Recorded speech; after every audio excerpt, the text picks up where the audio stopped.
Hello and welcome to season 2, episode 9 of Dualistic Unity. I will be playing the part of Andrew today. And for convenience, I will continue to play the part of Ray. Today, we are joined by Suzanne Non-duality.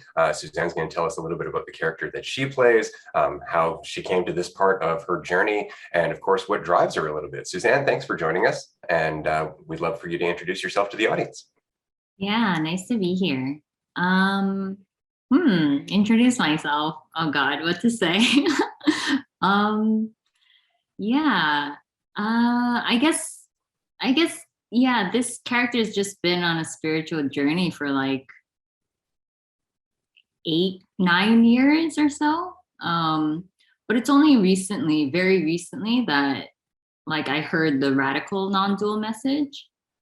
And I would say within like a couple months, there was this like dropping of a me sense, like a center, an individual in the body. So then with the dissolving of that, it's seen that it was never really there and there was never any real separation. So there was never a me and there was never a you. And so then the life of Suzanne, the story of Suzanne dissolved with it. But that didn't mean that a grieving process didn't happen. Like it felt as if a real loss or a death happened, but it's also seen that there was never a life. There was never a person that had anything to begin with. So it's very ironic. It's a paradox. Yeah. So then, yeah, I just uploaded videos on YouTube for fun and yeah, just, I don't know, just seeing how it goes, I guess.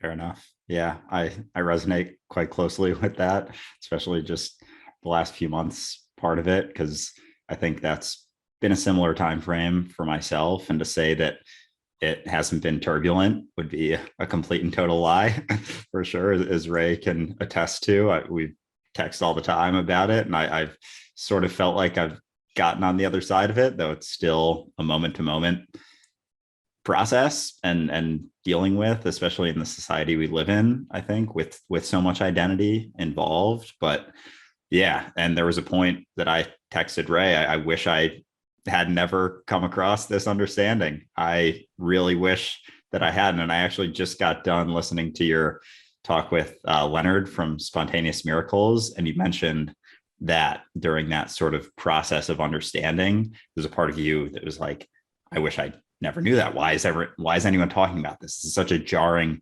and horrible message almost for the person. It's the worst thing they can come across, because it's basically the death of it. So there's so much resistance. And so, yeah, I resonate with that a lot, but I would love to just hear about that process going through it, because it was a process for sure, to say the least, for me. Yeah. Oh man. What was it like? Yeah, it was really devastating because the identity had become a very spiritual identity, and it was really good at meditation. It loved yoga. Not that any of that can't continue. It's just that she wanted that to be her thing and like, teach it and share that. But when this message was heard, it was just so clearly seen, like, shit, like no one here is doing anything, and I can't continue with these practices anymore. I can't even believe in them anymore. So everything started dropping just on its own. And then the character, in a way, I think a misinterpreting kind of happens as well sometimes, a lot of times. So there was like binge watching Netflix and just like not giving a shit a little bit. But I mean, that kind of settled down on its own, because the body just didn't want to be so addicted to things. It's not preferred to be like that. So then that settled, and yeah, I'm kind of forgetting, but I guess eventually it just seemed like the me isn't really here, even though it can feel really real. It's not here. It doesn't have any free will. It can't make this happen because nothing's going to happen. There's already no separation. It just might feel as if there is. And it's either going to happen or it's not. So there was a kind of giving up that happened, but the person didn't do it. It was just a letting go that happened, and it didn't mean that life stopped. It meant that life just continued because it just does that. And yeah, eventually it just became more clear, like there was no center here, no location. Everything became even, and there was just an equality to everything. No difference between anything. Everything was real and unreal, appearing, yet it was absolutely empty.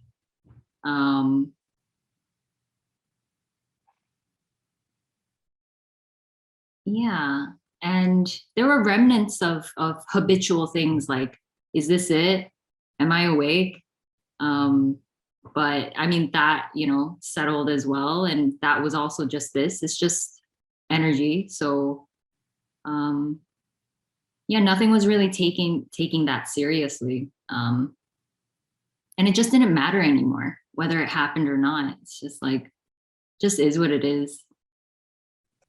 That's interesting for sure. No, it's an interesting transition because there's always the I. There's always the experience of I, regardless if we believe in it or not. I mean, it's the foundation of our experience at the end of the day. And as much as the character I doesn't exist, the will that we embody or the will that we reflect is always in action. It's always in motion, and there is no disconnection whatsoever. So that experience of kind of transitioning to a point on a linear line to just a point drifting in nothingness can be a little off-putting for people. I know that's something over the last 20 years of my life that I've been working towards, I guess, distilling down to language that can communicate to people from one end to the other without necessarily sounding like I'm quite so far away on that other perspective, which I know is always here and now, but it's the capacity for us to understand or see it or be aware of it that changes our own experience. So on your journey, were there any certain tools that you developed in order to help yourself through that transition? Because again, like as we start to lose the motivators that were hooked up to the illusion of me, there is still the experience of enthusiasm. There is still the experience of drag when we're holding on to too many things. And so what tools did you develop for yourself, or little things that maybe you would rely upon on different parts of your journey that we could pass on to other people who are going through this right now? Yeah, it's a good question. I just want to also mention that there's not really a point here floating in nothing. So it's really difficult to explain because it seemed like experiencing is not here anymore. There's no experiencer. Before I would have said there's just experiencing, but I can't even say that anymore. It's just what's happening. It's just full on immediate what it is. So it doesn't even feel as if there's sensing. Like no one is looking, no one is touching, no one is feeling. It's just full on this unknown mystery, no separation, no boundary, all pure energy. So yeah, I can't say there's a point or a location, no space or time. So yeah, I mean, when the dissolving of the me seemed to be happening, there was like a going back to my teacher a bit, because this message was so terrifying that there was just a lot of fear coming up. And my teacher was very comforting. you know, she just has like a very like it's just peaceful being in her presence. So I would actually just go back to her, even though her teachings didn't resonate anymore. Like I would listen to this radical non-dual message, and then there would just be a lot of discomfort and just fear and terror sometimes.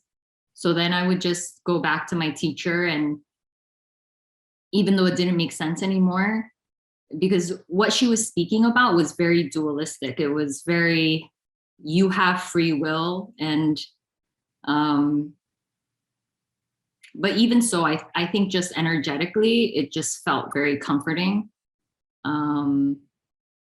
But yeah, other than that, I mean, I don't know, nothing was really that practiced, because it was just seen like whatever's happening is just happening and no one is doing it. So if there's what you can call like feeling the feeling, just being with what is, that didn't even make sense anymore. It just was full on anxiety. It was just full on fear. So it wasn't like anyone was feeling it anymore necessarily. It was just full on what it was. Yeah, it's like, seems like, you know, when there isn't any more me left, there's not that feeler that is feeling the feeling almost. It's like, it's just the feeling that is there, and there's like no one there to feel it, but it exists still. And I definitely got caught up going back and forth between, you know, should I do anything? Like, is it wrong to exist in the illusion of duality fully, and, you know, set goals and strive for things and do things? And I got caught up thinking that, you know, I shouldn't do that. And I got caught up in thinking that that's still within the realm of like should and shouldn't, which also doesn't exist. It's just sort of, and so instead of, because there were times when I would want to set a goal, or I would want to strive for something or accomplish something in the eyes of society or the world, and then I would think that I shouldn't. And so I resisted certain kind of natural feelings of that sort of flow. And then I realized, oh, I'm just doing the same thing that I was doing before, but on the other side of it. So I was still caught up in thinking there was a should or shouldn't, as opposed to just the doing, just the experience. And so, yeah, I think, especially, you know, I think there's certain groups of people that I don't know, I don't want to say like extreme, but like the very, very raw, non-dualistic message resonates with. But a lot of people need a sort of a bridge to get there, certainly. And I think that's where we try and like intertwine it, like understanding that this is an illusion, but still that there is the experience of the observer and the observed, and there is the dualistic experience without taking it to be the truth. And I think that's where the understanding lies, is whether or not, it's almost like whether or not you take all of this very seriously or not very seriously. And so you can still sort of exist in duality and be sort of, I guess, an experiencer or a point without taking it to be who you are, understanding that's not actually you, but it's more of out of convenience. Like we talk about that a lot. Like, you know, we all have names because if there was a group of people and you wanted to point someone out, you just said, hey, you, everyone turns around and it's like, oh shit, well, that's not super helpful. I wanted to talk to Andrew or Ray or Suzanne. So yeah, for me, it's just been coming back to the understanding that, and I still get caught up in thinking that it isn't an illusion, but remembering that it is helps sort of relax any feelings of worry or fear that still arise, realizing that, you know, it's not that serious. And by that, it's like anything, everything, nothing, all of it, and none of it simultaneously. It's a lot like dancing that way, in that It's just what you're doing, what you are, or the expression that you're embodying, right? And the more you think about it, the more you kind of get in your own way. But the less you think about it, the less you interfere, the more fun you have, or the more enthusiasm you can experience, or the more enthusiasm is embodied. It's language, as always, is rather fun. Yeah. Yeah. I guess I am kind of remembering, like, when I was listening to the radical message, that's like, it cuts through everything. It doesn't give you anything. It's not directed to the me. So it's so brutal. I remember reading Ramesh Balsekar's book of Who Cares? And it just says that do what you want, knowing that there's no one doing it. So as long as there's a sense of me, it will feel as if you're doing it. And there's nothing right or wrong with it. There's nothing you can do about that. So I guess if you can say something was practiced, that was kind of like reading that book just instilled in me that. And but how I would describe it now is like, since no one here is doing anything,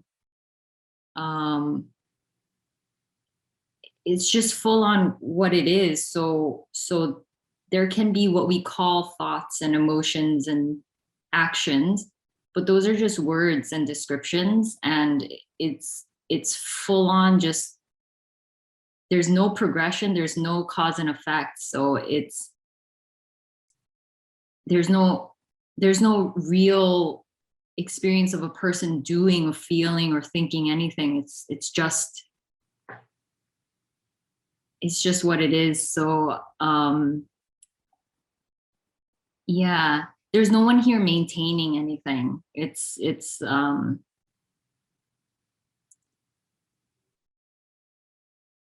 yeah, no one here is like is the witnesser of anything or observing anything, observing any doing, thinking, or feeling.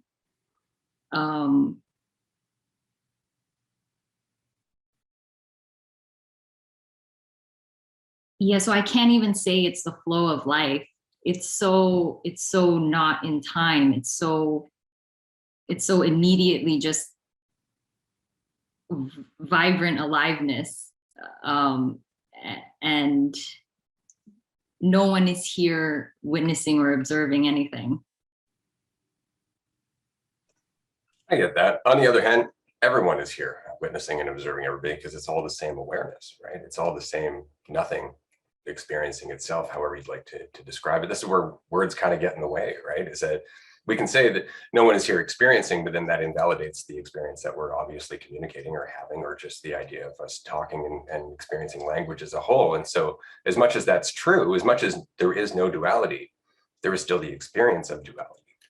There is still the experience of myself versus my reality that I'm experiencing. And regardless of how much I get out of the way and recognize that isn't there, it's still the basis of my experience. And it's fun when I recognize that, when I don't take it as truth, when I don't take it as kind of like a dream in the same way. If I don't take the dream as being real, then it becomes something I can work with and have and enjoy more and experience or explore or do any of those, or rather I can have the experience of there being a me to explore that dream, because of course neither exist, right? But it's interesting because you're right, there is no one experiencing. On the other hand, there's just one experiencing, and it's every experience. And there's no one because there's no two, there's no other, right? So this is where language always falls short of us. So it's interesting that we try to have this conversation about what is, but we're having the conversation using concepts and words that are not, right? So we're always just pointing at the truth.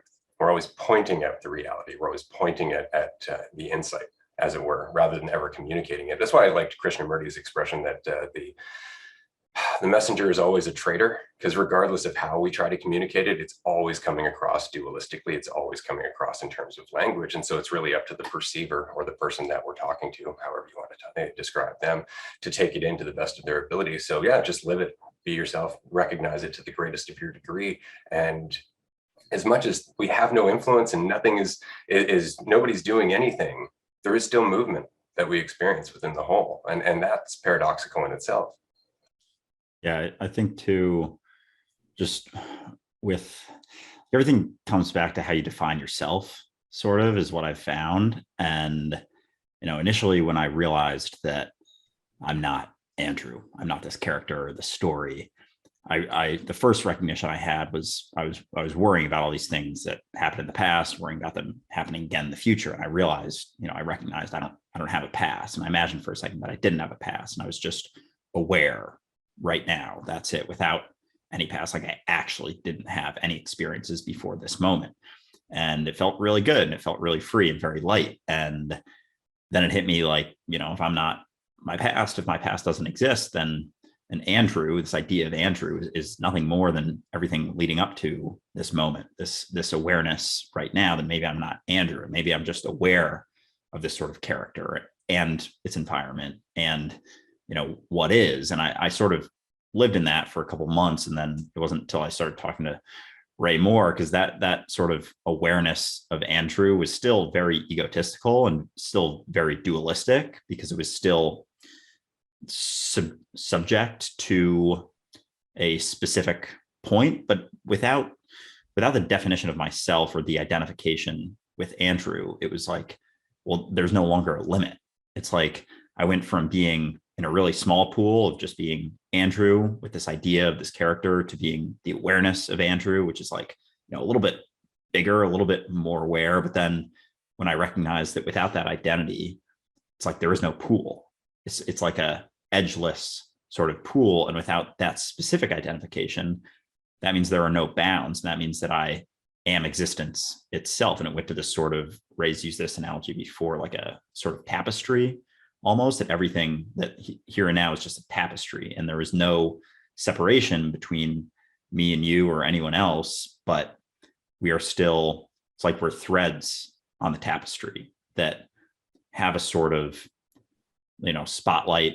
I think Alan Watts used the term like spotlight versus floodlight consciousness. And we have this sort of spotlight consciousness. As much as we don't exist, these characters, there is still this sort of semblance of specific movement almost. And it's like reality, like Ray was saying, reality isn't words. So it's really, really fucking tough to put this stuff into words and express reality in words, because like it just is. That's kind of what I come back to. But I think you're recognizing that there is no me, there is no identity, kind of breaks down any barriers you have between yourself. Like so many people get caught up thinking they end at their skin, but without that, then all of a sudden you're just sort of moving with everything, and there isn't anything for you when you see yourself as the same sort of present awareness as everything and everyone in this moment, only ever experiencing this moment. And yeah, it's a tough thing to put into words, but it's definitely much more free experience. But it's also like, with that sense of self that has all of the fear and all of the worry, there are also, people don't tell you, there's not that other side of it, that like built up egotistical, like feel better about things and use my ego and get pats on the back and like, oh, good job, Andrew, you're doing such a good job, communicating this stuff. It's like, there is no Andrew.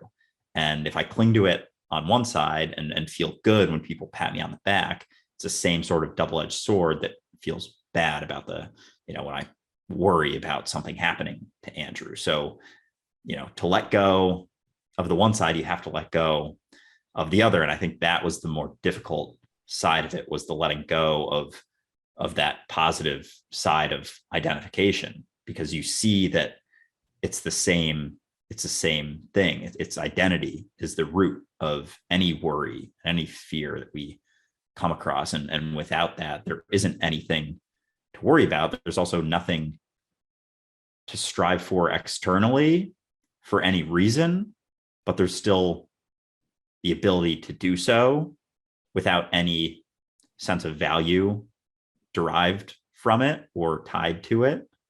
So that's sort of what I've come to now, but it's definitely still just like a process of letting go every moment. And it's not like, the ego death that people describe. It's like a every moment sort of thing, because there is no ego death. If you kill your ego, you just said you, or I had an ego death. It's like just said I. That's the ego right there. So it's interesting.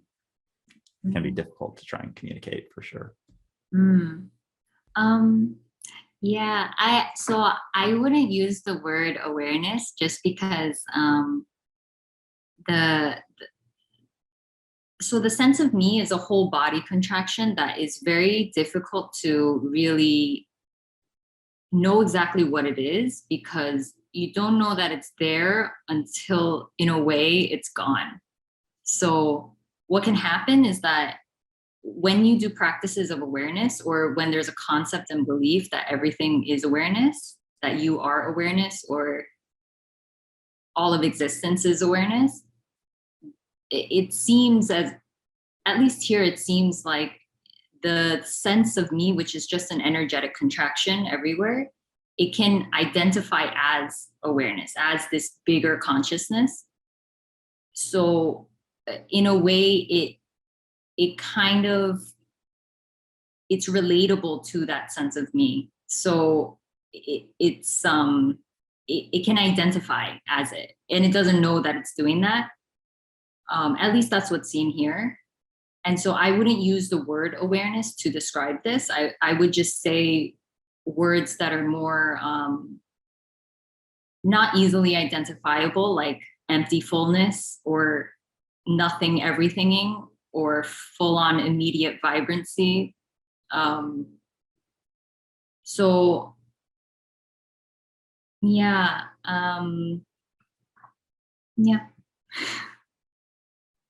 Yeah. No, I get that for sure. I think that's just coming back to the language piece of it, and just doing our best to communicate this understanding of reality just being what is. And I think different words sort of resonate for different people.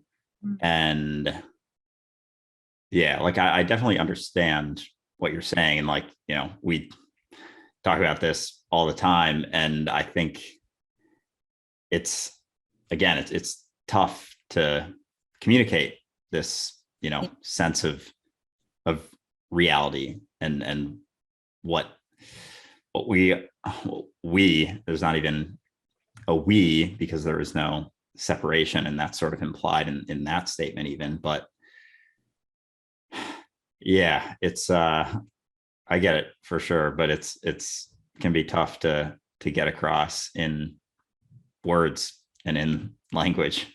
It's like nothing ever does it justice. So while we can find certain words that maybe some feel are closer than others, none of them are it.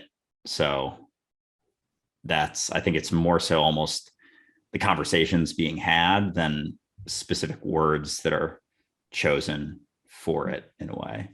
Yeah, well, absolutely. The description's never the described, right? So while we can identify with awareness, we can also identify with emptiness. We can identify with any concept and misinterpret the hell out of it to any degree that we like. I tend to use awareness because it's something that exists without necessarily the capacity for thought, right? DNA has awareness in the most rudimentary sense. There is a awareness of the reality that it's experiencing, but that is not awareness that comes from an I so much as just reality being what it is, and our experience of it, we would call it awareness. And so I typically use the word awareness as kind of a non-point in that you're not trying to get anywhere. It's just your default state when you're not. It's just what you are, in that it's the experience you have. That's it. And it's not that you can identify with that, because we're not saying what awareness is other than just the perceived separation between an observer and an observed. That's all it is, right? So striving for that doesn't work, but recognizing that that's always the state that you're coming from kind of allows us to separate from that character to some degree. And so it's something that I've used, I think, over time in life coaching, because it's an easy bridge Consciousness I found to be a harder bridge because people tend to think of human consciousness, how humans think in terms of thought and concepts and everything else. Awareness, you can really drill that down to plants and everything else, right? Just the state of being aware in general. And so I think that's the tool that I've more or less resonated with or used over time, just because I found it makes that bridge really easy. How are you finding that in terms of communicating this in your day-to-day life? I don't know what you do outside of your YouTube channel, but when you're talking to people about this, do you find that they're resonating well with the message that everything is emptiness, or that nothing is what it appears to be, everything just is? How are you finding that comes up in conversations or in your relationships? Well, I don't talk about this at all. Well, unless people contact me through YouTube, I'm happy to chat, but with friends and family, no. Unless they're really interested and they bring it up, but otherwise, there's no interest here in. Yeah, there's just normal conversation, honestly, that happens. I can talk about Netflix shows and whatever they're interested in or whatever problem they have, but there's no interest here in. Yeah, it's just that this radical non-dual message can be so threatening, and I wouldn't want to force that on anyone. So it's not an easy message to hear, and I'm aware of that. So yeah, that's just how I go about it, I guess. That's fair. That's very much what I was saying earlier. The last 20 years, just trying to smooth out those edges, just because I'm interested in this stuff. I love talking about it. And it's not necessarily trying to get as deep as I can, but there's all kinds of different levels and scales to this insight that are applicable in everything, whether you're dealing with self-doubt or you're trying to get a new job, or there's just so many insights that are along the spectrum of I'm not what I think I am. So that's just a conversation I tend to have, not deliberately. I won't go into a conversation saying, hey, you're not what you think you are. But when people talk to me in general, when they're going through a breakup, when they're going through something in their life, or just, frustrated, going through doubt, stuff like that, there are insights that kind of pop out as a result of the perspective I find myself in. And communicating at that point, communicating those insights at one point was very difficult for me, because again, there was that whole, this is not an easy conversation to take. And I didn't understand necessarily how to bridge that gap, or at least how to use language that was more familiar to them and less familiar to me. Like language that was indicative of the direction without necessarily being what I would count as a roadmap in that direction or a pointer in that direction. So yeah, it became suddenly from talking about, what is, I would talk about, the benefits of just getting out of your own way, or talking about God. I would talk about just the benefits of questioning your assumptions, things like that, bringing people back to a state of presence. And so I found that to be a toolkit that kind of unpacked over time. But that's interesting that you don't necessarily bring it up with friends or family members, things like that. Do you find that as you've learned more about this, that some people in your life have just naturally started to become more interested as a result of the insights you embody? Honestly, I'm not in close contact right now with people from the parent past. I'm so busy with YouTube, and I'm quite happy with the interactions that are happening here. So I do talk about this often when people contact me. Yeah, the thing is, when I was on a spiritual path, there was a lot of talk about awareness and being present and in the moment. But that's all seemed to be within the dream, within the realm of the me. And there's no more desire to share that, because it doesn't resonate anymore. There's no one here to be present. There's no one here that's aware. So in the dream, it can feel very real that you are aware. You can be aware of your thoughts and your feelings and be present and be in the moment. And there's nothing right or wrong with it. It can be a really helpful tool for the person, and it can produce peace and things like that. So I'm not denying that, but it is within the dream. It is within the illusion. So it doesn't resonate anymore to, use that language or give that kind of pointing or method or teaching anymore. I was more or less talking about as a byproduct of your own, say, state of being as a whole, not necessarily as a teaching or anything. I don't generally refer to teachings or spirituality as a whole. I meant just in terms of a genuine action of empathy, just going through the journey when you're talking to somebody and you recognize, oh, I recognize that extra weight, and then you just communicate where that extra weight was for your own life. It's not necessarily something you're doing deliberately. You're not out there trying to preach or standing on a soapbox so much as just the action of actual clarity and empathy in the moment when it happens. Mm-mm. Yeah, I guess that can happen here. Things are said to, I guess, to provide comfort and stuff, but yeah. Yeah, I'm curious with talking about like the dream, being in the dream or outside of the dream. Kind of to me seems like a little bit dualistic also, that there is separation between that. And I don't know, what I found with these conversations is like, whether you believe this is all dream and understand that it's not that serious, or you don't, there's no difference there either. Like there isn't two worlds or two realities. There's only individual illusion, perception of the illusion of duality within this reality, and understanding whether it is or it isn't. So I'm curious, when you say like, you know, those things, the present moment is within the dream, what is then not the dream, or, you know, outside of said dream in that way? Because, you know, the present moment, the words the and present and moment aren't the present moment, and they're not reality. And so they're only pointers to the ineffable, you know, as they say, or God as the ineffable, what can't be described, what can't be said.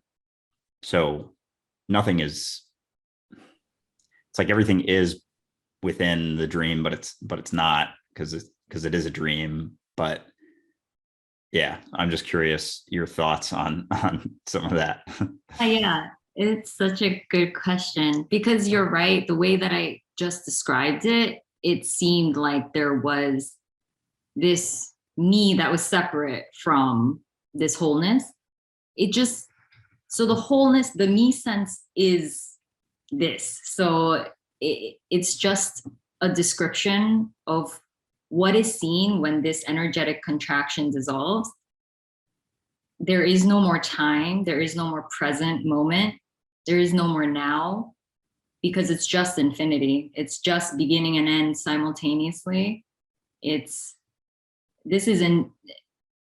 is total unknowing. It's just the end of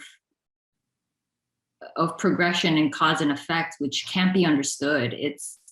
This can't be grasped by the mind. So there's just a description of what is seen by no one, that all of that dissolves. Awareness, presence, doership, like all of it collapses. And it's such a radical message. It's such a disturbing and confronting. It's a very radical way of, I guess, communicating. And it gives the me nothing. It's not talking to the me, it's talking to no one. And it's saying that no one gets enlightened, no one wakes up, because there's only enlightenment. And the me cannot be there to experience the absence of itself. And so it really can't do or not do anything to get to already this. I mean, yes, again, the me sense is this. So whether it drops or not, it doesn't really matter, because it's already this. It's already home. It's already perfection. It's already this. total emptiness that's inclusive of everything, including duality, apparent duality. That's interesting. It's just that there is that kind of duality, and I've often looked at it as that what is not the experience, but what is includes experience, right? Like that's the whole thing, is that it is what it is. We are not what we perceive ourselves to be. We're not separate. We know all of that stuff, but that doesn't change the experience. Like the experience is still eternal. The experience is still all that ever will be, every variation of it through all different levels of observer and observed, expressed over, space and time and all that other fun stuff. But at the end of the day, something somebody said to me when I was about my mid-20s, because I was all about this conversation on the deep end all the time. And somebody said, there's a such thing as being heavenly minded, but no earthly good. And I really took that in, because yeah, this is all great stuff. It's great to know what is versus, the illusion. It's great to understand that you're part of a dream or whatever you'd like to call this or any of that. But when you're dealing with your day-to-day life, when you're going through your experience, when you're interacting with other people, is that a feeling that's genuine? Is it something that's actually happening, right? Can you feel those other people as connected to you, right? Or is it just conceptual that we're nothing, this isn't real, blah, blah, blah. And I find a lot of people get stuck on that point. In the same way as when I was taking Kung Fu, there was the structure, the movements, and everything else to learn. But then there was the actual sensitivity to what was happening. And that didn't develop until much later, after you kind of got the structure down. And then all of a sudden it was about what you were feeling rather than just conceptually understanding. And I find that that's where things started to change for me, where it became not necessarily about the words I was using so much as what I was being, or the level, not even level, but the state of mind I just found myself existing within. So it's weird, because as much as there is this insight where it's like, okay, there is no me, there's nothing, it's just one thing, there's no edges, there's no borders, there's nothing. There is on the same level that responsibility for the fact that we're what's happening, right? We're the movement of what is. However we might think about it or interpret it, it's happening. And so it's just interesting to see how, as we be a light unto ourselves, as Krishnamurti would say, the distortion that we experience, or the distortion that we embody or experience or live through, changes. And all of a sudden the impact that we have on quote unquote other characters or other people changes as well. I'm just wondering, have you found that in yourself? Like when you are dealing with something in your day-to-day life, or somebody who is, let's just say, egotistical, somebody who's firmly rooted in the illusion, do you find yourself still kind of going, right, that's not actually happening? Or is it more or less just letting it happen and then flowing along with it as it does?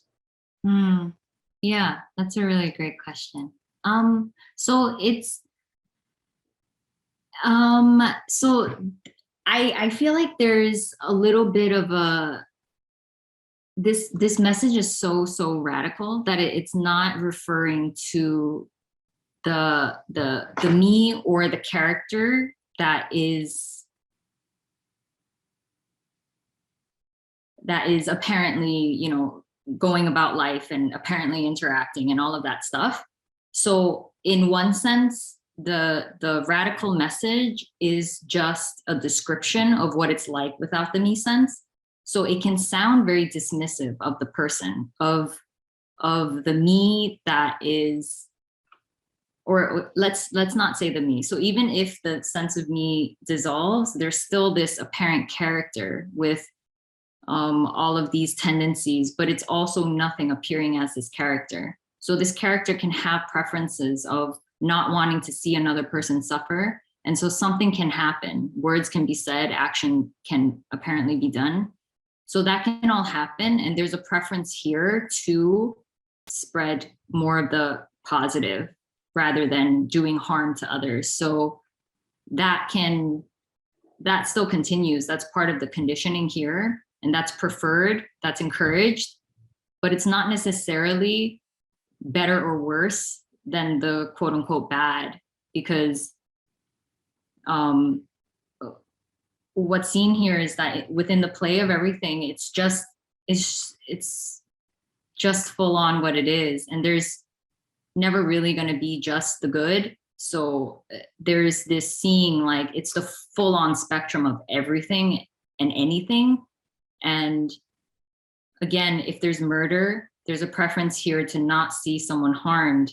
There can be words and actions that take place, but it has nothing really to do with the message, the radical message, which is saying that there is no one there.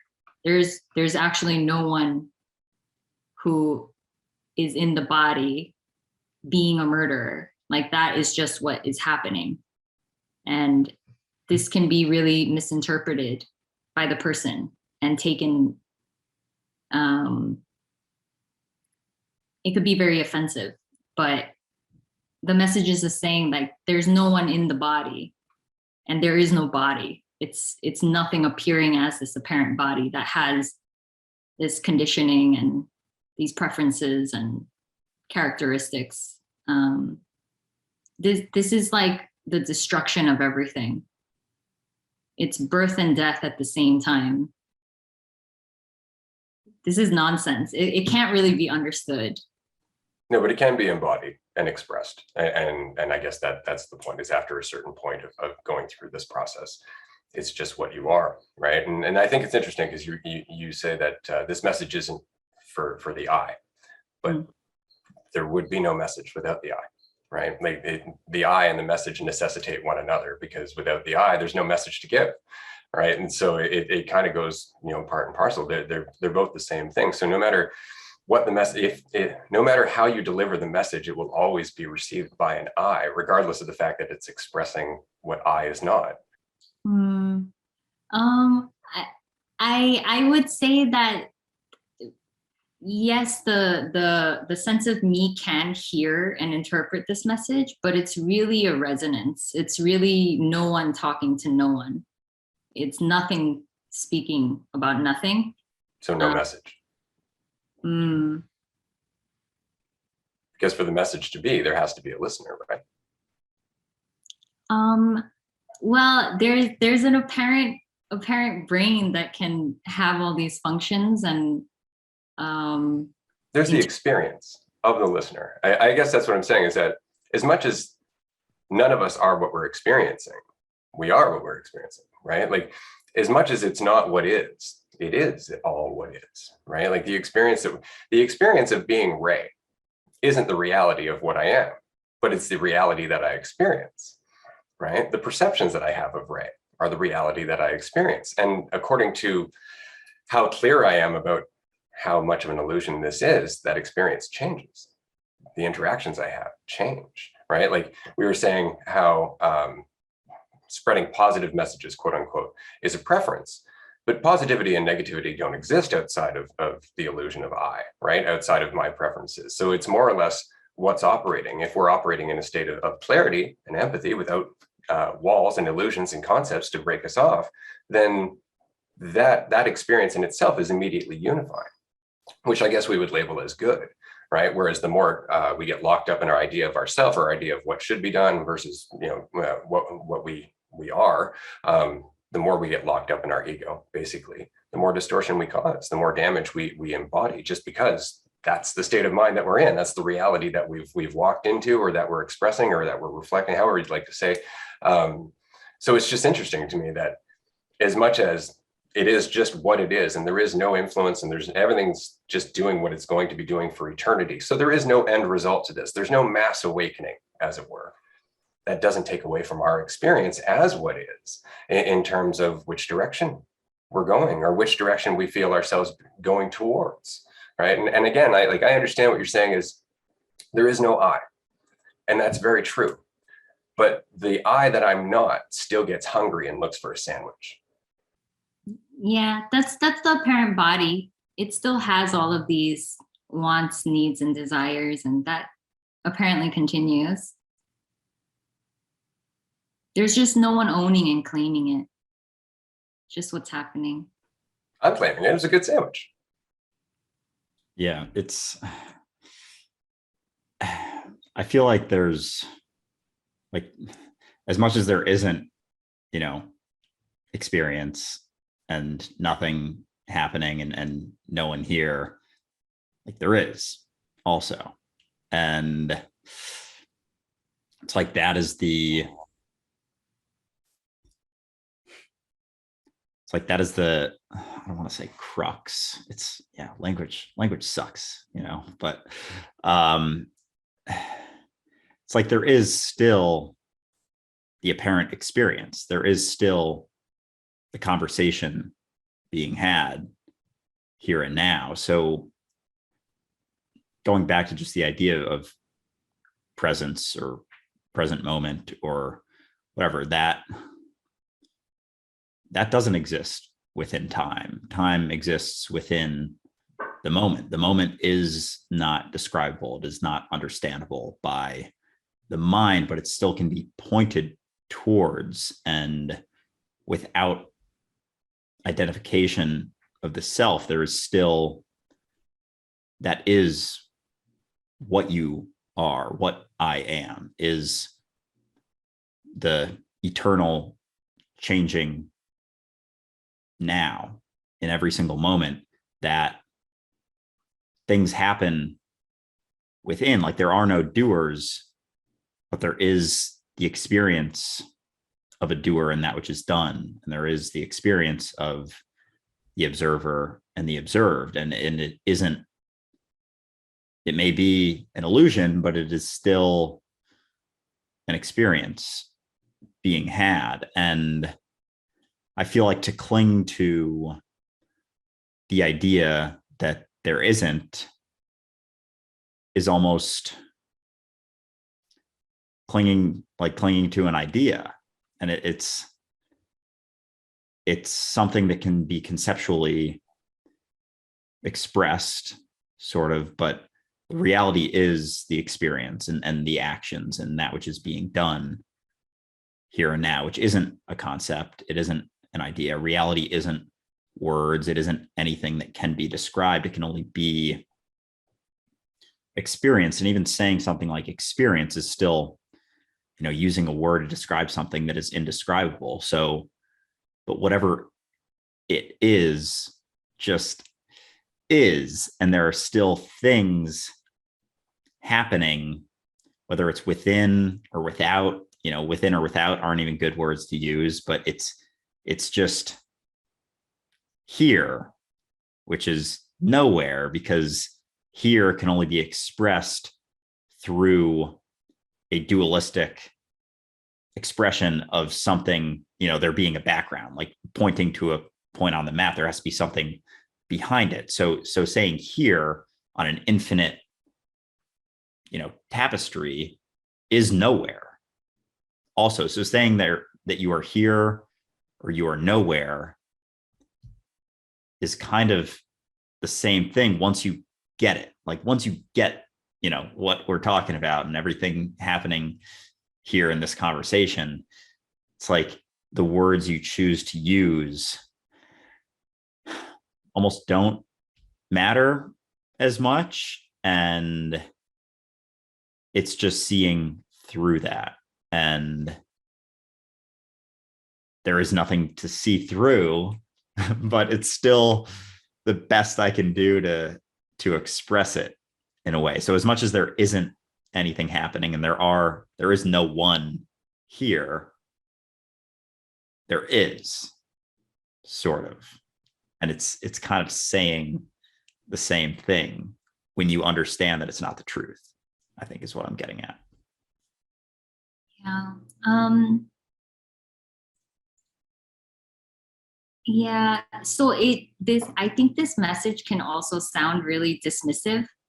So it's really not a comfortable message. So I wouldn't say that there's experiencing, because again, I'm going to point to the energetic contraction. When it's gone, it's full on just what it is. So you can say there's just full on pain, but it's for no one. And you can say there's apparent interaction and apparent this speaking happening, but it's just full on boundaryless energy. I wouldn't use the word experience. I get what you're saying, that no word will describe this. And so as much as there is no one feeling, there is. Yeah, this is just a description here, so it's just full on. Mine too, though. Right? Yeah. So it's just full on. You can call it pain, but it's just energy, and it feels like it's not even really located in the body because there's no inside outside. So there's just this energy, and even a lot of thoughts is just like a lot of energy, and it's not claimed or owned by anyone. It's just full on what it is. That's interesting. The fact it's not claimed or owned by anybody is absolutely correct, but it's still experienced as what is, right? So it's not that it's owned by what is so much as it is an expression of what is, right? And I guess that's kind of what we're saying here as well, is that the idea that everything is nothing or that none of us are our characters, that's very much true.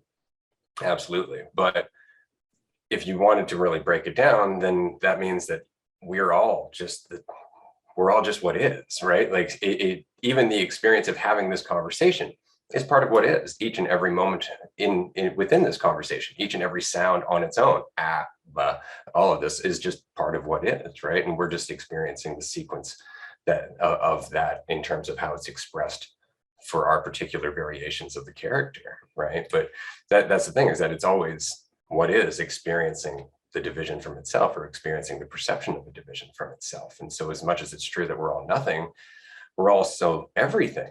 It's just that everything tends to be a concept instead of just pure potential.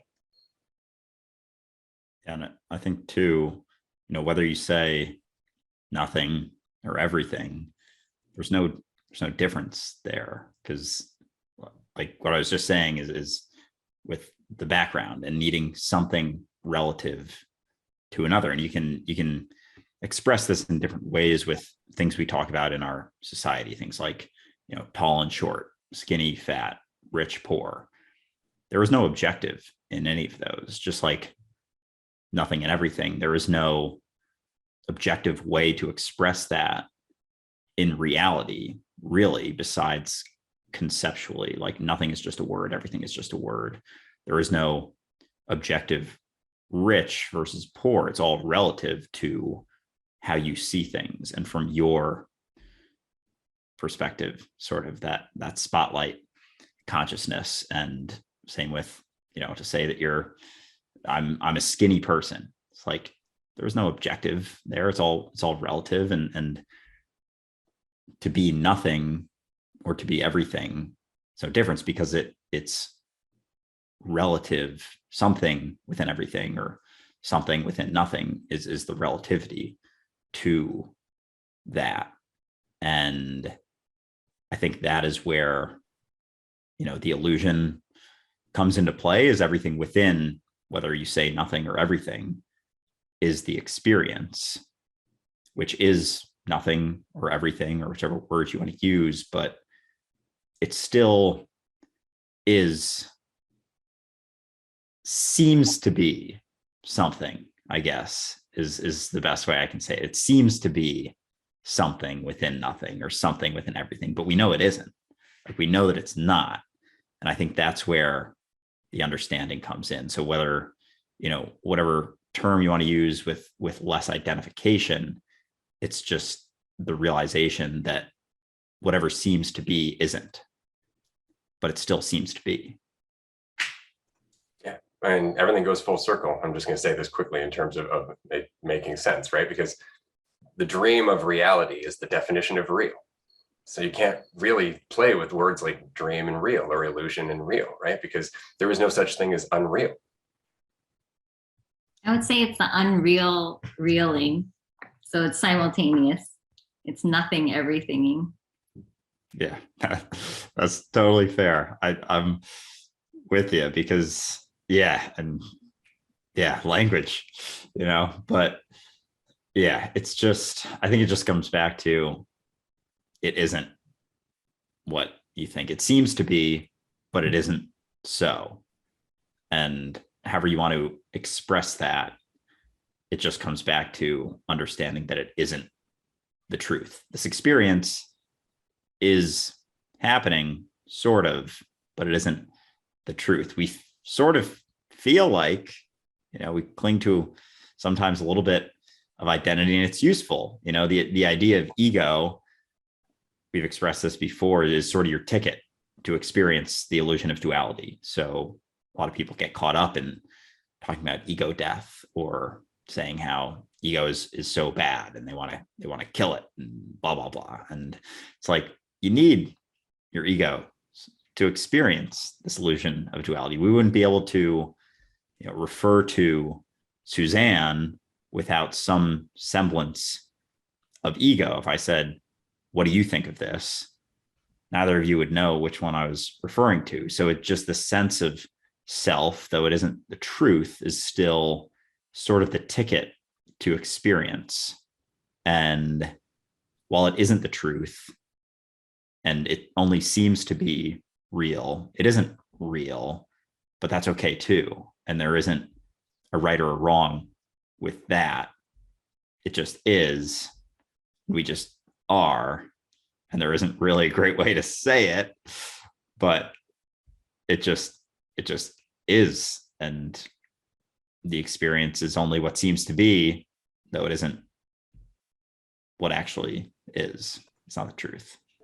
Like, all we ever experience is the present, is now, but that doesn't mean that we're not also experiencing the procession of time, right? Like, so if reality was just a single domino in the process of falling, our experience of reality is that single domino after another domino. So it's just that we see the dominoes falling, even though there's only one goddamn domino and it's not moving, right? So it's interesting that while there is no time and all of this is an illusion and so on and so forth, the world that we're waking up into, or the world that we're experiencing, or the world, or the characters that we've crawled our way out of, or out of believing in, is largely based on that character. It's largely based on the idea of that character. And what's interesting is that the insight that we're having, doesn't matter how we're communicating, it doesn't matter which words we use or don't use, doesn't matter in general, but that insight itself is changing everything that we do.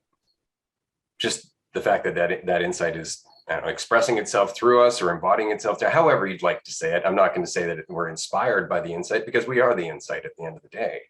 But it's just that the insight itself is changing us, is changing our conversation, right? And that conversation is changing our ripples. And so, Suzanne, I'm just wondering, you've been doing your YouTube channel for a while and having these conversations in general. How have you found? Because you mentioned you've been on this path for about 8 or 9 years. Are you finding in the last year or two there to be a kind of a difference in tone into how this particular conversation is resonated with or accepted?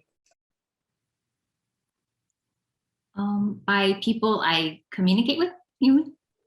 Just in general, just your average state of being. I know when I used to it didn't even matter what I would do. If I just went out to, say, a community barbecue, I could just sit down and not talk and immediately watch the crowd split into two based on who was relaxed and who was trying to identify themselves. And so just in general, as you go through your life, because you've also mentioned that there can be some turbulence when you're trying to get this across to people. And so when you're not trying to get this across, when you're just being yourself, in general, how are you finding that experience? Like, when you're not thinking about Suzanne, are you finding there's more of a flow, or rather, are you finding there's more of a sensitivity to that flow when Suzanne's not in the way? I know, language. I'm doing the best I can.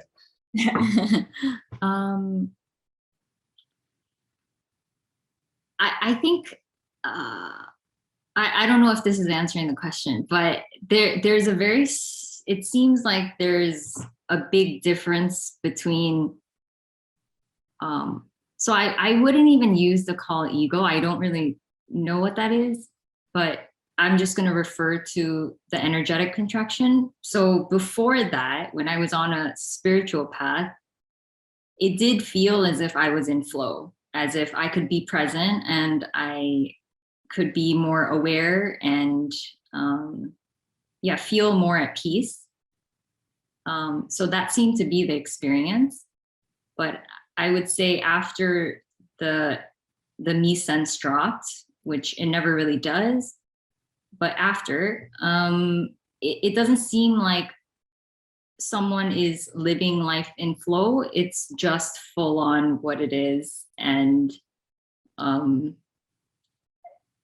in a way, so it seems like the thoughts don't even go much into the past or in the future. So it's just like the thoughts seem like it's just like what's going on. And so it really does seem like future, present, past is just like non-existent. And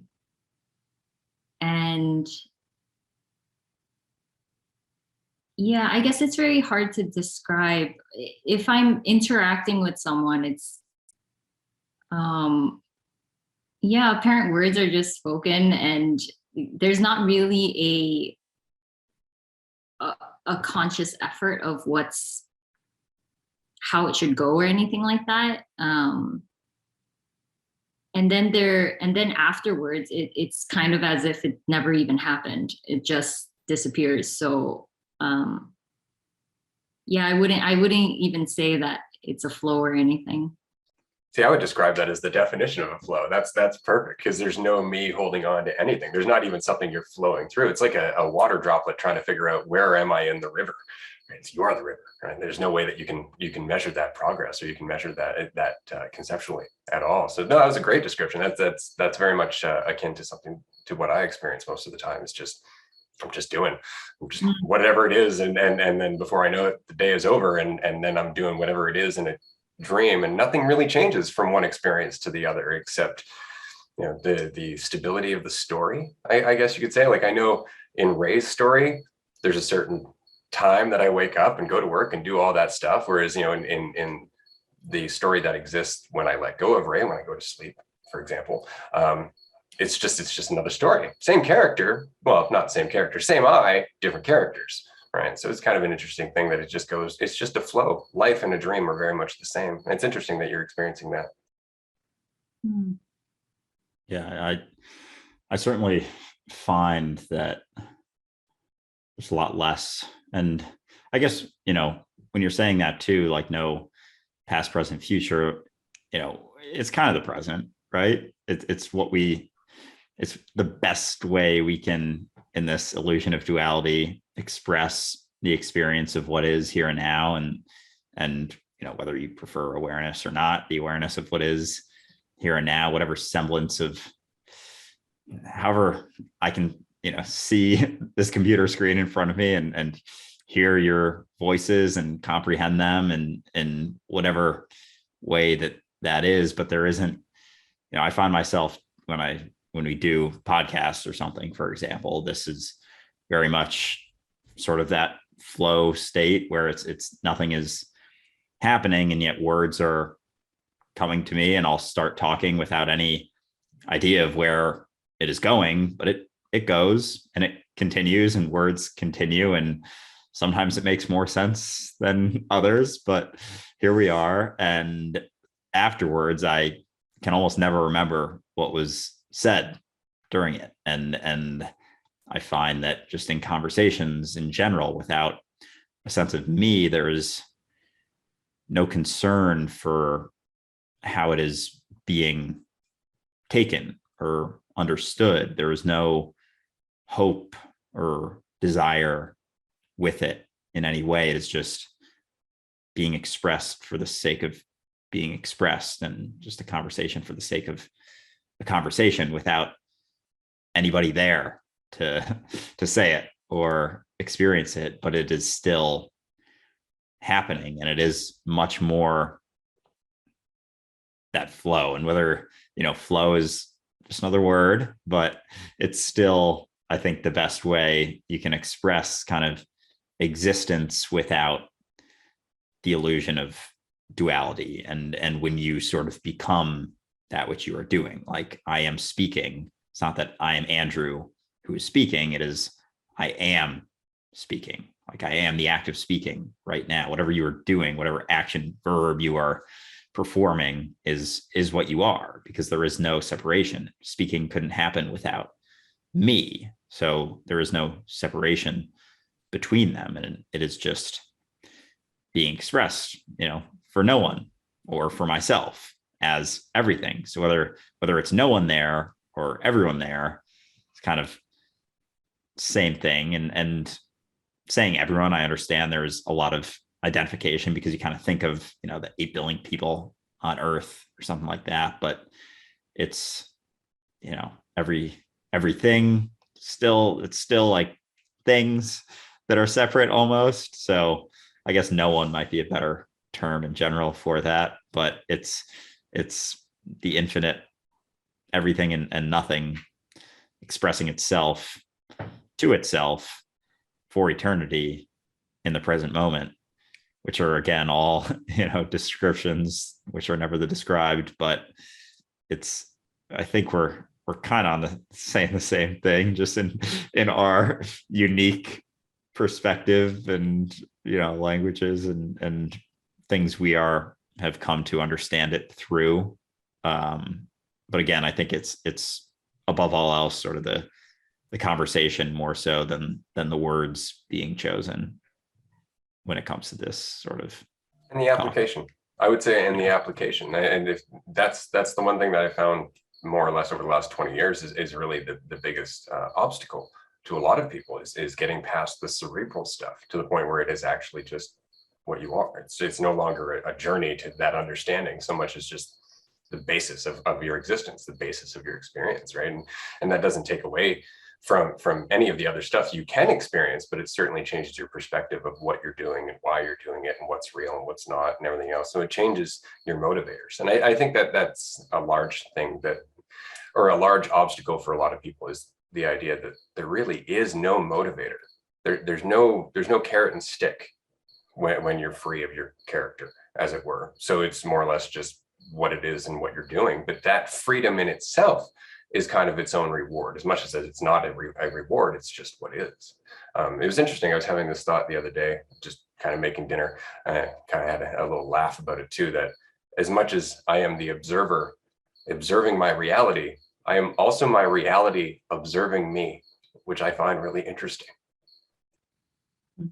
Yeah, it's like without the illusion of that division, it's kind of define yourself as whatever you please, and all of a sudden it's like, are you this aware of this character, or this character aware that it is aware of this character, or no character whatsoever, or everything? And yeah, it almost does become tough to talk about because nothing does it justice. Whatever terms that we use doesn't do it justice, but it's still fun to talk about. We still enjoy it. This is our 25th episode, 23rd episode. Yeah, so we just like talking about it, quite frankly, for the sake of talking about it, with no direction and no destination and no real goal for it, but just for the sake of doing it. And I think going back to Ray, what you were just saying, without the carrot and the stick, I think that's part of the jarring, turbulent sort of part of the initial understanding is all of a sudden there's nothing that you're afraid of anymore, but there's nothing you're necessarily feel like you have to strive for. So it can get a little bit apathetic or apathetic early on. It's just like, well, it's kind of like the pessimistic side of nihilism, nothing matters, but so why do anything as opposed to why not do anything? And it's very slight shift in perspective, but yeah, it's because why not, basically, is what I've come to. And there are still preferences that arise in this energy. And so, yeah, I guess that's kind of the point of the illusion of this duality. But I have a question for you, Suzanne, because this is something that I find myself coming back to from time to time. Obviously, I'm not trying to get anywhere in my life, and I haven't been for a long time, but that doesn't mean that I stop doing things and I go down different paths and all of that. And I often find myself kind of stopping and going, that's interesting how that kind of all unfolded over time, regardless of my lack of carrot or stick.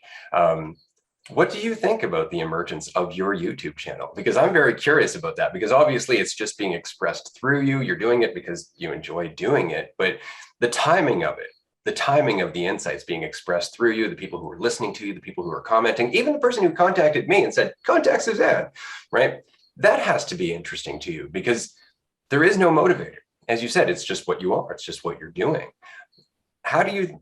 What do you think of the timing of your channel and channels that are similar in terms of the conversation coming to the forefront in what we would, I know, indicate as our society?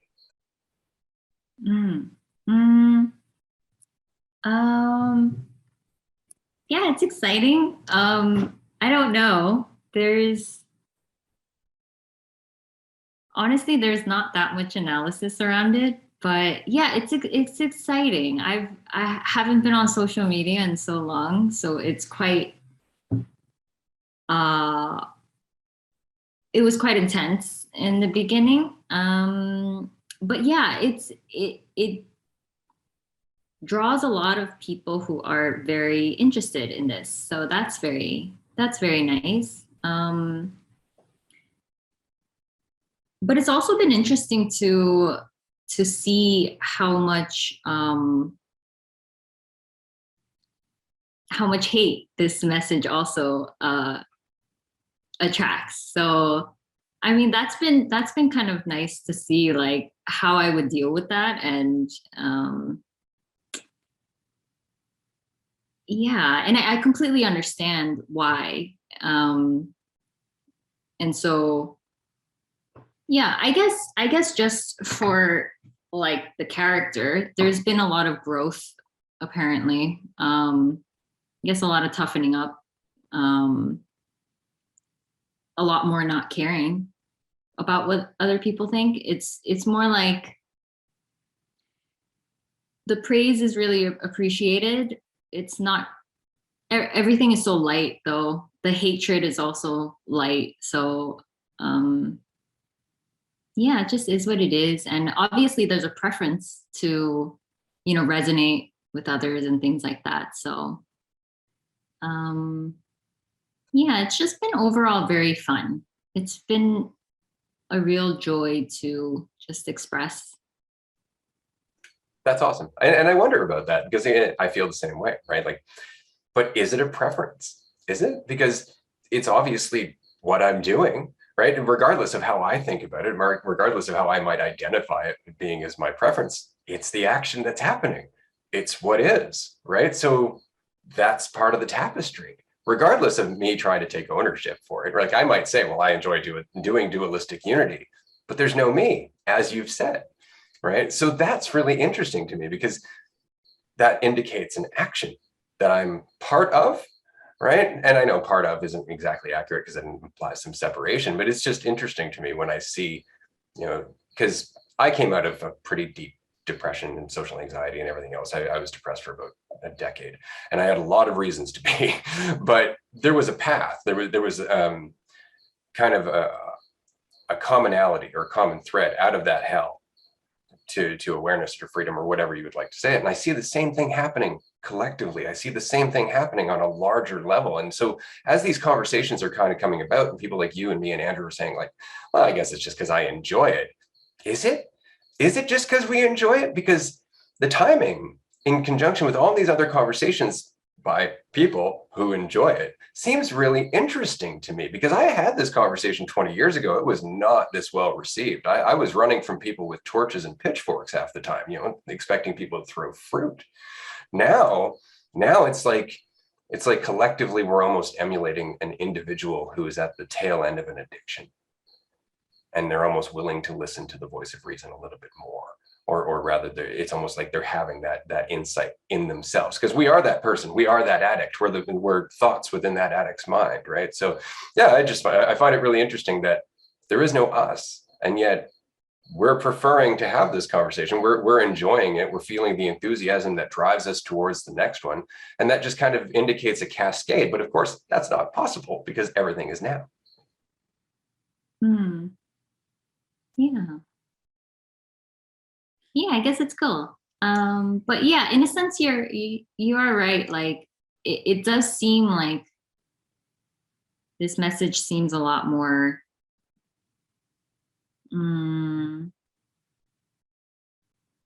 not well received, but like there is a growing audience. So almost like it's necessary now. And like it's kind of like when I was drinking really, really heavily, and people would say like, you're destroying your life. And I would never listen to them until I started actually going, shit, I think this is destroying my life. And then all of a sudden the people who were saying it made a lot more sense to me. But it's because I had to come around to the point where they did make sense. And then I could hear them like they were clear as day, right? And so I find that that's something that I've noticed on Dualistic Unity, is that we just talk. We do this every week. Like, it's just for the sake of the conversation. Admittedly, I mean, we almost use it as an excuse just to kind of wax philosophical and have a good conversation. But as a result, there are people who wouldn't have found this conversation otherwise, and who have all voiced, I have nowhere to talk about this stuff. I have nobody in my life to have this conversation with. And I went through that 20 years ago. And I think it's interesting that you and Andrew and I and other people, lots of other people, are suddenly just there as resources, as all of a sudden all of these other us's or all of these other parts of ourselves are coming to wake up. The environment they're waking up in isn't so resistant because we're a part of it. Yeah. Yeah, we are that environment.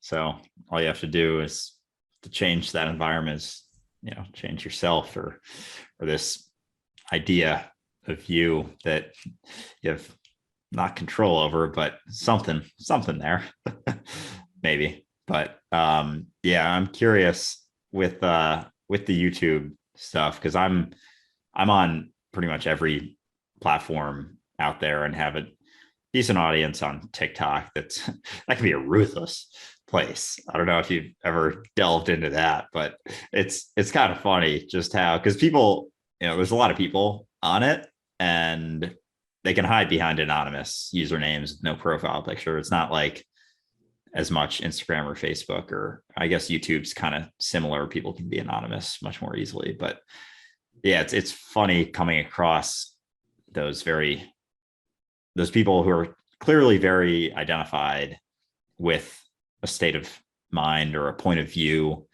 And when it is questioned, no matter what your intention is, if there is an intention there, or I guess we can argue that, but whatever that is there, no matter what, they will find something to pick apart or get angry about, no matter what no matter how helpful you're trying to be or how neutral you're trying to be, and just expressing that, you don't exist. But it makes sense because that you is the one commenting on the video saying what a horrible message it is, and how it's disassociation, and this is a horrible disease, and you should go see help because you're disassociating, and you don't understand how this will impact people. And I think there is, I don't know, sometimes I get caught up in feelings of that, and especially with how turbulent my couple months after realizing this, it's like, I don't know, do I want to put someone down this path? I don't know, but I like talking about it, or have some enjoyment in it. And I do think that overall it is freeing, because I think that identity, that sense of self, is the root of majority, if not everyone's suffering. It's hard to think of something that you're afraid of without thinking of the sense of self.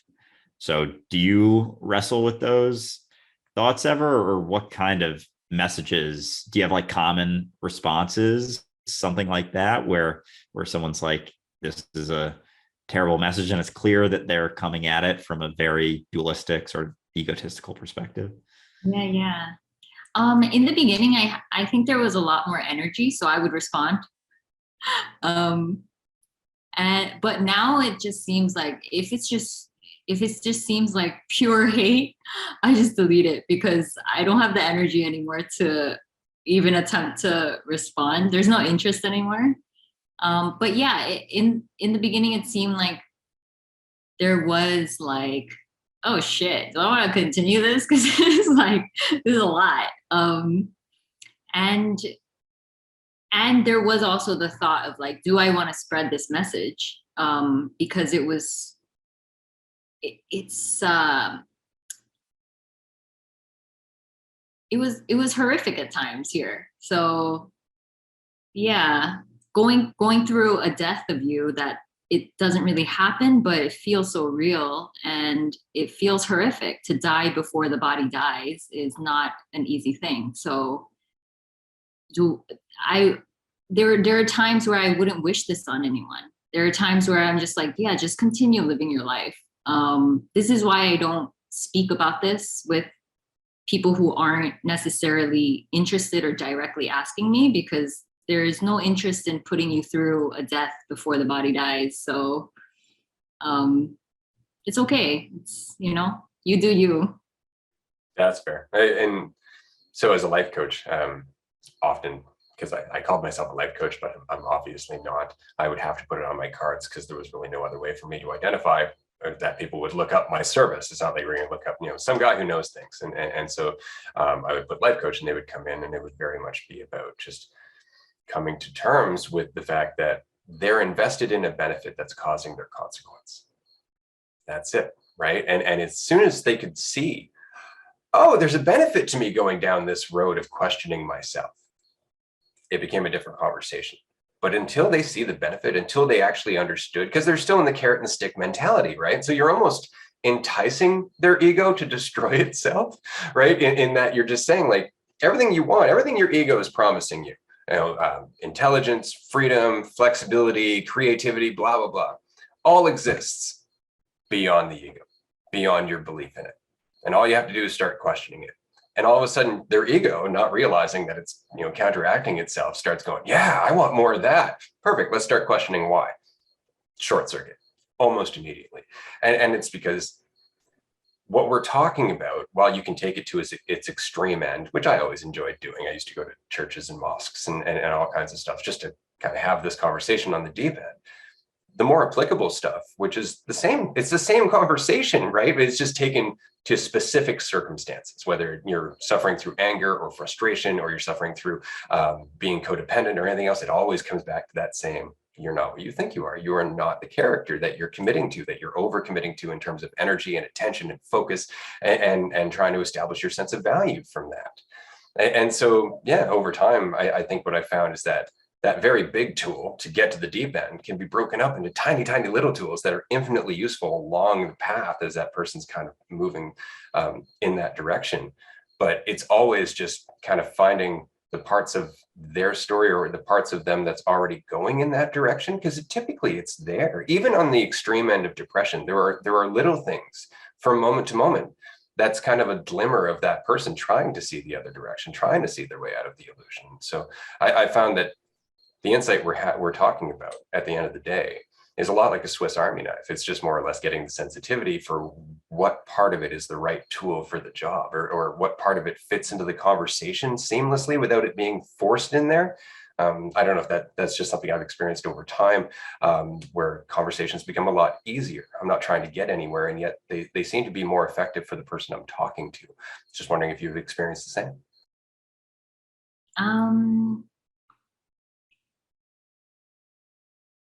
Sorry, can you recap? It's really sorry. So basically, as we're applying this insight, because that's really what this is, like this conversation is a lot of fun and we can get super into the deep end of it, but in the application of getting out of our way, as we really take it in and move farther and farther out of our way, we talk to people who don't see things that way. They still think that they are what they think they are. And where before I used to try and find a way to help them, or I'd want to try and find a way to help them, I don't anymore. And what I find is that it's just through that, getting out of the way, through again, just being what I am, that the impact that they open themselves up to, it's not the impact that I have, but it's almost like I become a more resonant tool for their reality, something that they can tap into easier because I'm out of the way, right? So it's almost like, it's like I always say, you can't teach being, it can only be shared. And I've just found that that's something that just continues to get easier and easier and easier over time, which is odd because I've actually left life coaching. But that's something I experienced when I was life coaching, is that if I went into a coaching session as a coach, it went terribly. If I went into a coaching session without me, with me, it went perfectly. Nice. Yeah. I guess so. Yeah, it doesn't seem like there's anyone here trying to be a certain way anymore. So it's, yeah. I guess the parent helpful words are just, yeah, seems to be spoken. Whether it's helpful or not, there really is no agenda. So um yeah, if it's helpful, great. If it's not, yeah. And that's up to them, right? All you can do is just be the seed thrower that you are, right? Yeah. It does seem like people who aren't interested in this, that I'm still in contact with. Yeah, there is an underlying lightness to our interaction. So, and there really doesn't seem to be an agenda. So yeah, it's just what it is. So I guess it does seem like people open up a little more in general, but yeah, there's no real noticing of it. It's just like it'll unfold whatever way it unfolds. That's fair. Admittedly, I'm old, so I've spent a lot of time noticing. Mm. Yeah, I certainly find that to be the case in a lot of interactions that I have when you go in, even if it's just hanging out with someone, when you go in without an idea of yourself or an idea of want out of the situation or desire to get something from them, like an expectation. And I think that kind of ties in with something I talk about a lot, is just like the idea of not caring about what people think of you. And I think, though it's not malicious, when people do care a lot about what people think of them, exist in that sort of state, there's an expectation that comes along with every interaction that they have, and they act in a certain way and try to be a certain way and try and be this character that will be liked. So they act in a way that they're expecting the other person to like them. So although it's not, malicious or supposed to be or purposefully manipulative, it almost is in a way. And people don't like hearing that, because they say, oh, you're like victim blaming, or I don't know what they come up with these days, but it's like saying that you're blaming someone for caring, or calling them manipulative for caring about what other people think, when it's like, an illness they're experiencing, or however they want to describe it, with whether it's, social anxiety or some variation of that. And they get angry because I'm kind of saying that you're being manipulative if you care about what people think of you, because when you go into situations, there is a need there is a want, there is an expectation. And so I found that my relationships and experiences and interactions have just, like you said, Suzanne, just gotten a lot lighter, since I don't care whether or not they like me. I don't have an expectation, and people can feel that. I think there's definitely a sort of energetic feeling of expectation when someone is acting a certain way, whether it's openly obvious or just something that is more felt subconsciously. It's there. So I found that too.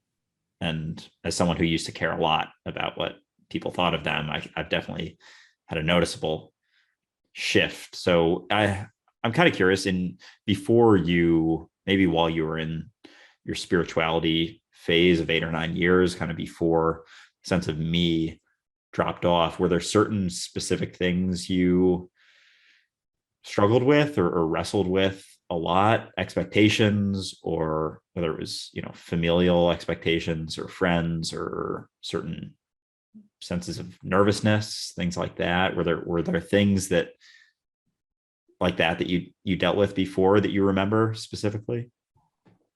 It was a lot of suffering. So yeah, just intense self-criticism,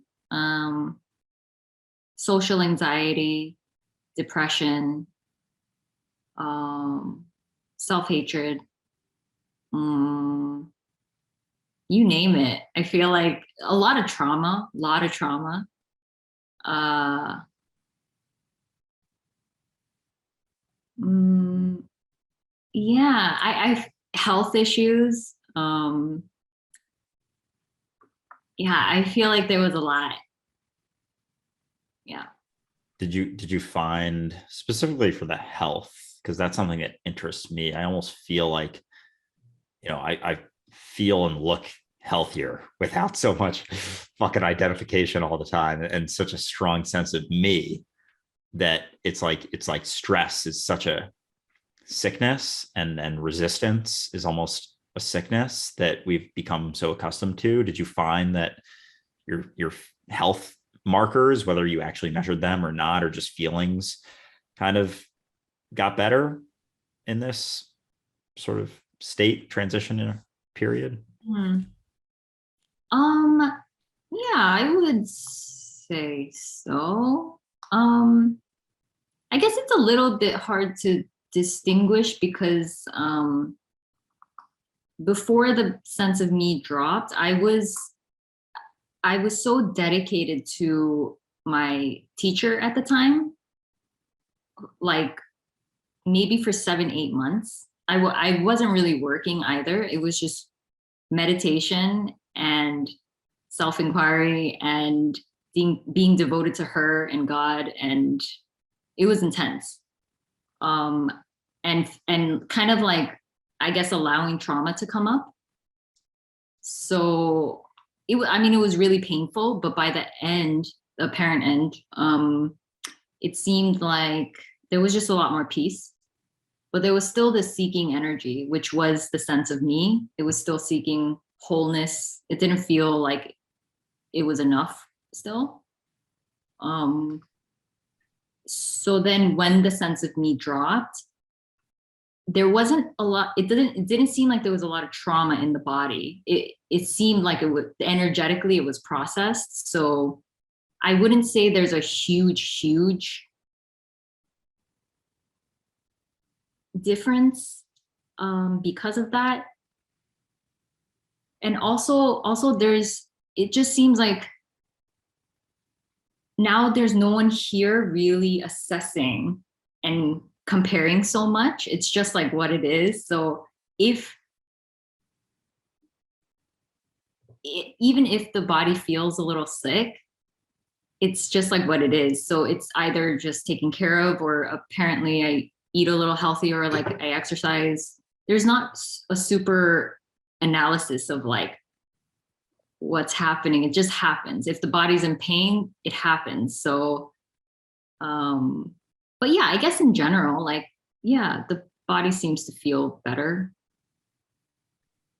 Yeah, it's like there's no identity as a sick person.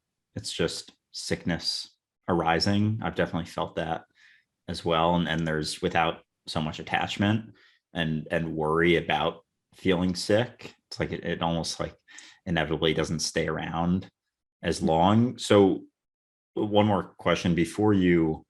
So it sounded like that those 7 to 8 months with your teacher, you kind of were able to work through a lot, but you were still clinging to a sense of seeking or desire for wholeness. Was that sort of the last, I don't want to say like obstacle or something, but was that sort of the last thing that, I guess what I'm asking is those years of spirituality, or those 7 to 8 months with your teacher, were there, was there things that still couldn't like overcome, that when the sense of me dropped, you did, sort of? Because I definitely felt that, like, I've been sort of like on a spiritual journey for a few years, but then my sense of me dropped. There was no more worry or fear. So were there certain things that, like, that spiritual journey couldn't really do, that almost immediately fell away once that sense of me dropped? Yeah, a lot of things dropped. Um, yeah, I guess psychological fear of death isn't here. Um,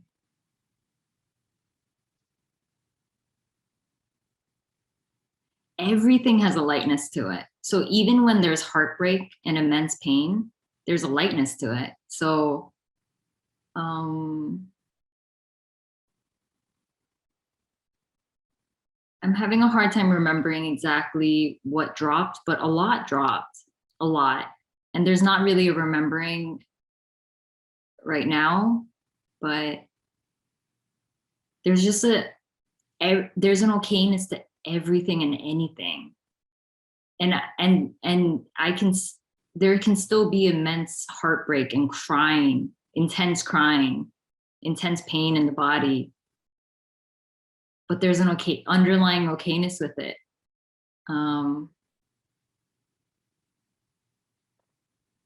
It doesn't really matter what happens. There's a preference to not be in pain, to not have heartbreak, but yeah, it's just what it is. That was beautifully said. That's very true. It is what it is. And again, it's funny that our acceptance of what is changes our experience of what is, which I find to be a really interesting rabbit hole, because you can just keep going deeper and deeper and deeper until you disappear entirely and realize you were never there to begin with. And so this has been a fantastic conversation. I really enjoyed having you here. I mean, if this wasn't exactly why we entitled this podcast Dualistic Unity, nothing is, because it is. It's just a dualistic experience of something that's not dualistic. It's not divided. So before we wrap up here, I just wanted to say thank you again for joining us, having this conversation, going back and forth and playing with language, which can never really get to the point anyway, but kind of revolved around it for quite a bit there. So that was a lot of fun. I'm hoping that we can have you back on the podcast in the near future, maybe even on a roundtable episode where you, Andrew, and I can talk to another person and just keep this going. Before we wrap up, I was hoping that maybe you could tell our audience a little bit about where they can find you, whether you have a website address, and of course, if you have any tips or suggestions for anybody who's still struggling through that spiritual part of their journey, because I know quite a few people in our audience are. I would love for you to just leave that for them before we wrap up. Yeah, you can find me on my YouTube channel, Suzanne Non-duality, and my website is suzannechang.net. Yeah, you could book a private session if you're interested. So I don't really give advice, but I mean, if I see someone in pain and suffering and they have a specific question, then something might arise. But I guess mainly what's being shared here is just the radical message. So there is no advice in that sense. That's totally fair. I always tend to think of it not as giving advice so much as talking to another variation of my path, right? So I'm kind of just leaving a gem that once upon a time I might have been enthusiastic to find and pick up. Nice. Yeah, thank you guys so much. This was super fun. Yeah, thank you, Suzanne, so much. This is a great conversation. I had a lot of fun going back and forth, and yeah, I was very excited for this conversation, and yeah, it exceeded any expectations that I may have had. So yeah, thank you very much, and I hope to talk to you again soon. Yeah, thank you guys. Awesome. And for everybody listening, we will see you next week for episode 10. Thanks so much for listening. All right, bye everyone.